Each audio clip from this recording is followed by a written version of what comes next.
with Hollywood is? They make shit. Unbelievable and remarkable shit. Now, I'm not some grungy wannabe filmmaker searching for existentialism through a haze of bong smoke. No, it's easy to pick apart bad acting, short-sighted directing, and a purely moronic stringing together of words many of the studios term as prose. No, I'm talking about realism.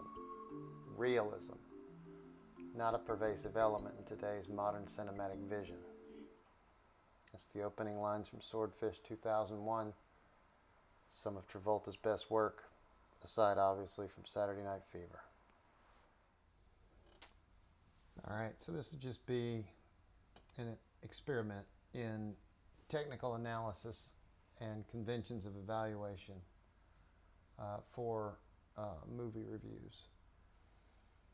I am trying to put together a scorecard that makes sense, and at this point, for this inaugural version, I'm going to break down this analysis from a perspective of, first,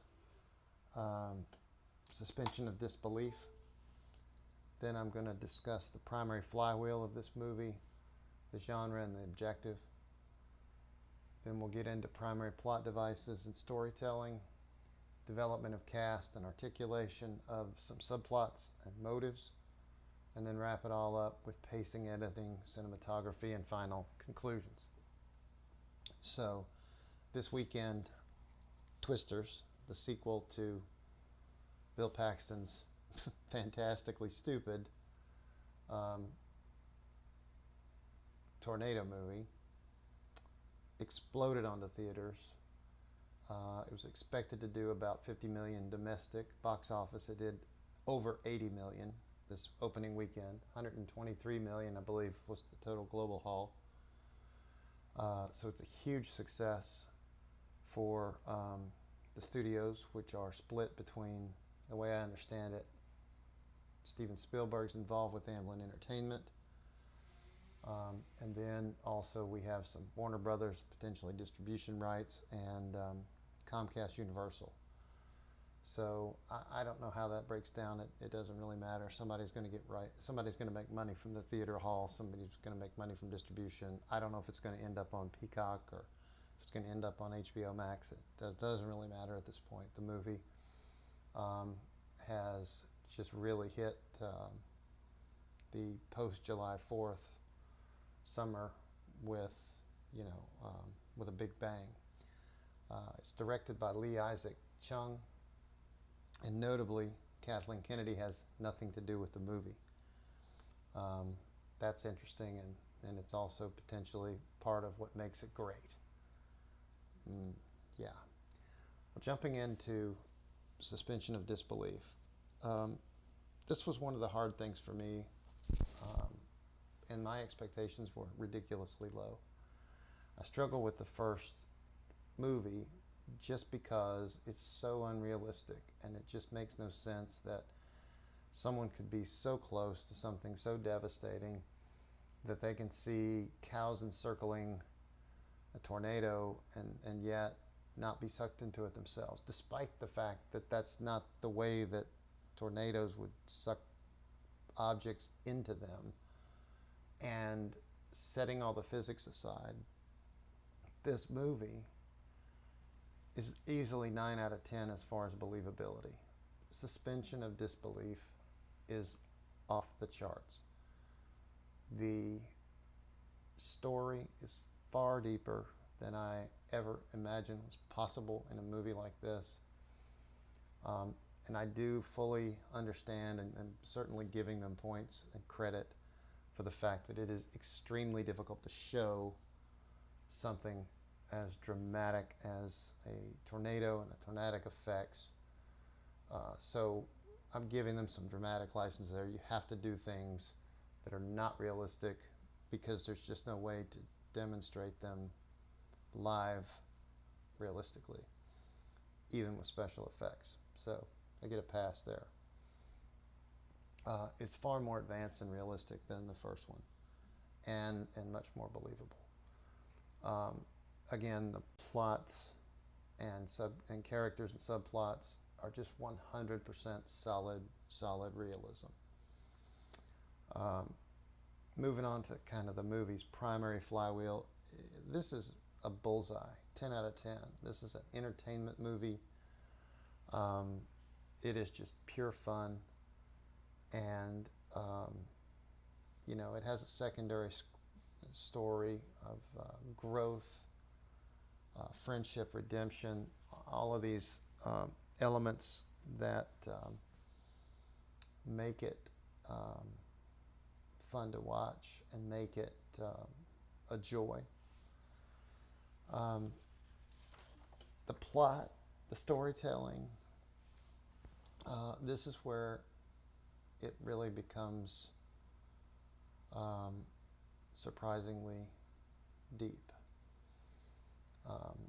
And maybe just because I gave it so much thought, and maybe just because I walked out of the theater and looked up at the sky and thought, oh, there could be storms forming over there.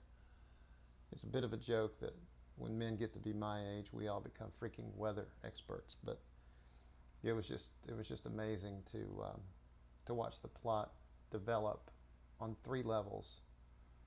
And I'd like to lay it out, at least the way that I've broken it down in this formulaic version. No promise that I'll do this with other films, because this is just the way that this one lays out. Again, it's a complex plot. It's perfectly balanced. And we have 3 primary protagonists and 3 primary antagonists. So I'll break those down, primary, secondary, and tertiary protagonists first. Our primary hero is played by Daisy Edgar Jones. Her character, Kate, is a highly competent, troubled, flawed young lady who, in the beginning of the movie, we are shown all of the competence and all of the vigor of someone who is on a path of greatness, and yet experiencing the devastating horrors and dangers of a twister that nearly kills her and does kill many of her friends. Just changes the course of her life, and then she becomes a completely different person, changing direction and looking for something safe. The story then has a secondary protagonist played by Anthony Ramos, whose name is Javi. Javi is the only other survivor, other than Kate, of that tragedy that we see in the beginning. A tragedy which truly sets up the high-stakes game that we're about to face in the movie. And it gives them so much skin in the game and so much credibility with each other. Javi's also flawed, and Javi also has a great redemption arc in the movie. He is introduced as someone who is also highly competent, and both of these characters grow, and they grow in professionalism, and they grow in friendship, and then they grow in a sense of redemption as well, and overcoming limitations. Our tertiary protagonist is played by Glenn Powell.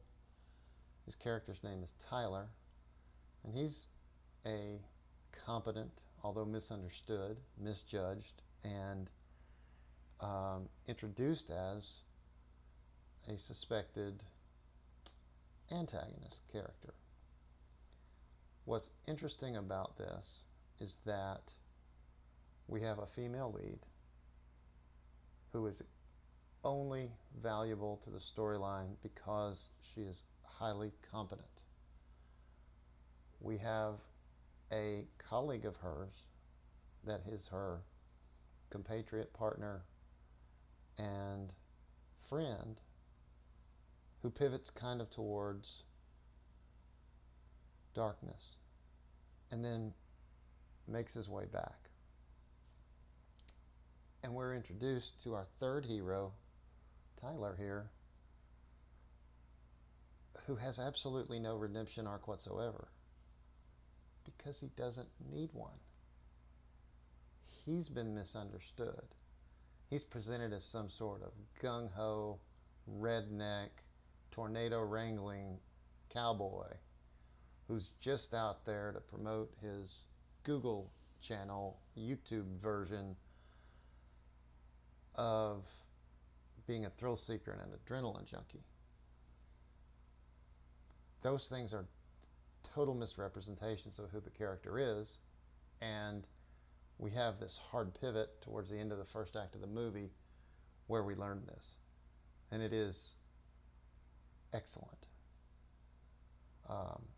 Absolutely excellent, because we're introduced to Tyler as just someone who's out there hawking goods, selling t-shirts, making money off of this.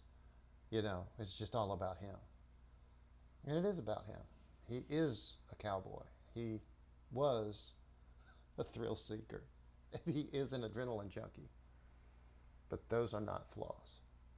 And it comes to a harsh reality when our heroine, Kate, realizes that when a tornado devastates a town and she decides to go help, that he's already there. And she thinks he's there hawking t-shirts, but then she quickly learns that no, the only reason we sell these stupid t-shirts is to have money to provide this food, and the food is free to the victims.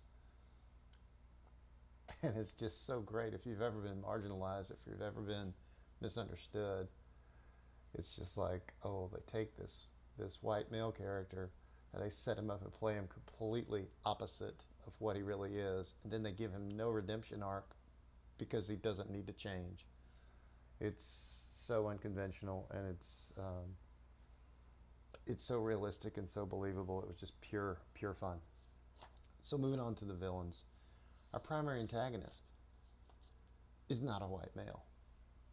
I know it's hard to believe, but there's just no cinematic Marxism in this movie. Our primary antagonist is an act of God. Tornadoes. And there's no agenda-driven story here because it doesn't matter to the plot. We are shown, we are not told what the devastating effect of tornadoes is. It is irrelevant to the story whether it's caused from global warming or climate change or humans or aliens. Any diversion from the reality and the harsh effects and looking at the danger and looking at the reality of the after impact only burns time that the movie doesn't have, because it's already quite long, but it does not feel too long. Keeping the politics out of this movie is freaking brilliant, and I think it is largely part of why opening box office was so strong. So we have a completely neutral primary antagonist, and our secondary antagonist is played by David Bourne. His character Riggs is a person who is not entirely evil. He's introduced as someone who is an investor in Javi's firm.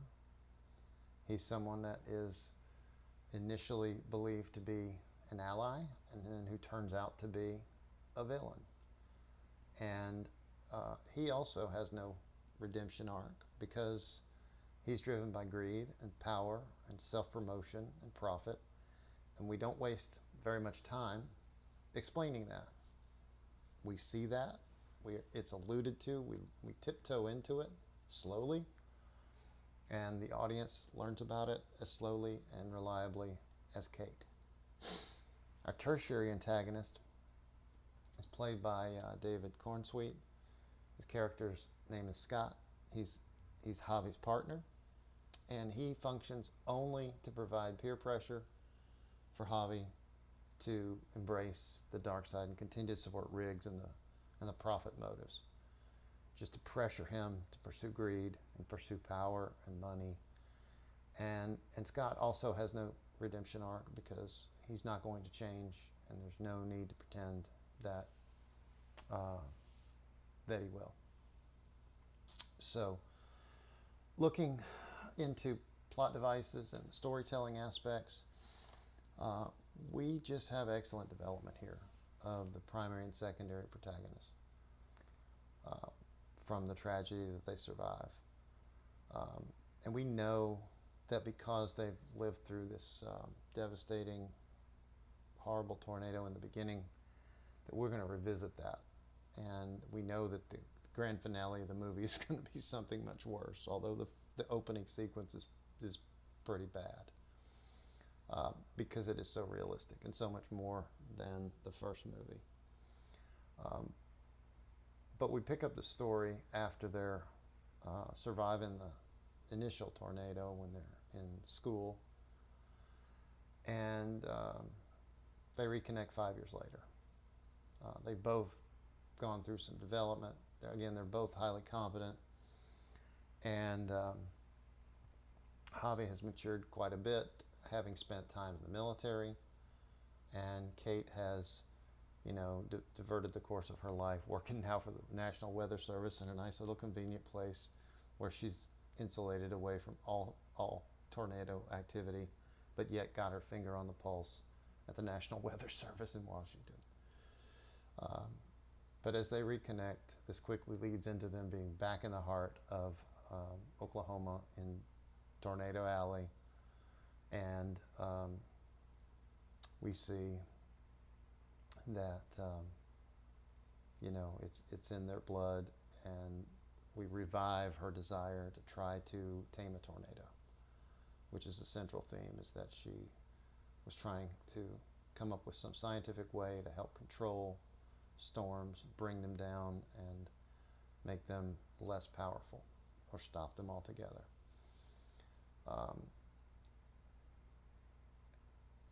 And we just flawlessly misdirect the audience with this idea that our cowboy tornado wrangler is an antagonist character. Pulling the plots together this way is just so brilliant. And the subplot that's built in is so interesting with Tyler, our cowboy tornado wrangler, is that he leads a kind of a mishmashed crew that is ridiculously diverse, but yet it doesn't matter. We would have to judge the people to recognize their diversity. And at face value, we have people of different color, gender, potentially orientations. We don't know, and it doesn't matter because it's not relevant to the story. What is relevant to the story is that this crew, this band of misfits, they have a complete unified vision, and they are extremely competent, intelligent rednecks, and yet they are seen as idiots and thrill-seeking charlatans. And it's just fantastic that no one sees this, and yet they're able to cash in on their YouTube phenomenon money and then support the people that are hurt in the tornadoes, which is their driving force. It's fantastic, because we could certainly get into a scorecard and find out the diversity of the movie is actually pretty freaking good, but they don't ring their own bells, and they demonstrate every step of the way that it's about competence. It's not about checking a box, which is so, again, unusual. Well, developing this subplot, we move into clarity that these guys are competent. they're diverse, they're multidisciplinary, they're functional, and they are adaptable, and they do grow. They remain loyal, they remain moral, they all remain generous. 10 out of 10 as far as their ability to snap the audience into focus regarding the true agenda and purpose. You have this hard pivot that you suddenly realize, oh wait, these guys are actually the good guys. I got it backwards. And so this band of misfits, Tyler's crew, also has no redemption arc because they don't need one either. They're not broken. They don't need to be fixed. And, you know, the antagonists are not in need of redemption because they're not going to change. They're going to continue to be driven by, their version of greed and power. And the heroes, they're not going to change because they are, for all practical purposes, as far as the movie's concerned, incorruptible. Just a solid 10 out of 10 for realism here, and just amazing. So, thinking about pacing, editing, and cinematography, it's tough to try to edit and pace a movie like this because you have to allow for the story to cover the complexity, to cover these levels that are layered in the way that I'm describing, without forcing the movie to run too long. And that you also have to kind of balance that with the idea that we can't have unnecessary plot devices in here. As I already said, to talk about global warming would be a waste of time, and it takes away from the movie, potentially limits the audience. It doesn't do anything. Talking about diversity doesn't do anything. Showing diversity, showing competence is valuable and doesn't take time. But it's delicate balance because we need to be able to experience multiple tornadoes with our characters and yet not feel like it's overwhelming and just one after the other after the other after the other. It would be very easy. I feel like the Lord of the Rings trilogy barely escapes this with one battle after another battle after another battle, and you are intentionally bombarded in Lord of the Rings films with the exhaustion, and that plays on the audience as well because they want you to feel how exhausted the characters are in Lord of the Rings. Here, to do that same sort of thing would be a mistake. And so we have enough going on between occurrences of tornadoes and tornadoes that form and then fade, or form and then destroy a town, and then we have to go follow up, that we're just not overwhelmed with it. But it is a delicate dance, and the editing really helps the story the way that this is done. And again, you have to wink at some of the cinematography because of the realism aspect, aside from knowing how, things would not be exactly the way they're seen on TV. Vacuum effects are slightly, exaggerated. It's better executed than the first movie, better than I thought would be possible. You have a really fun character that is embodied in Tyler's truck that is certainly not believable what these guys can do with their truck, but yet that is not uncommon. It puts Tyler's truck on the realm of being the Batmobile or the Millennium Falcon. You have to suspend some disbelief to be able to say this is fun, and certainly this truck is not going to protect you to be able to drive right into a tornado. It is believable that a redneck like Tyler would be shooting fireworks into a tornado God bless America. But the truck falls into the Batmobile Millennium Falcon thing. You know, like you didn't really you didn't really do that, did you? You didn't really launch a missile from the Batmobile, and you didn't really fly the Millennium Falcon through an asteroid field, right? I mean, that's just not possible. Despite all that, um, there's enough reality with the way that the truck gets damaged, it somehow still survives, that they didn't jump the shark.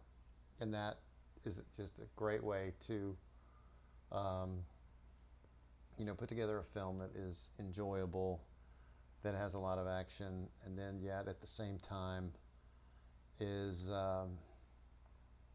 reminiscent. I would say this truck is as reminiscent as possible to Lone Wolf McQuade, Chuck Norris's epic movie, where he's buried in the truck, drives out from the grave underground.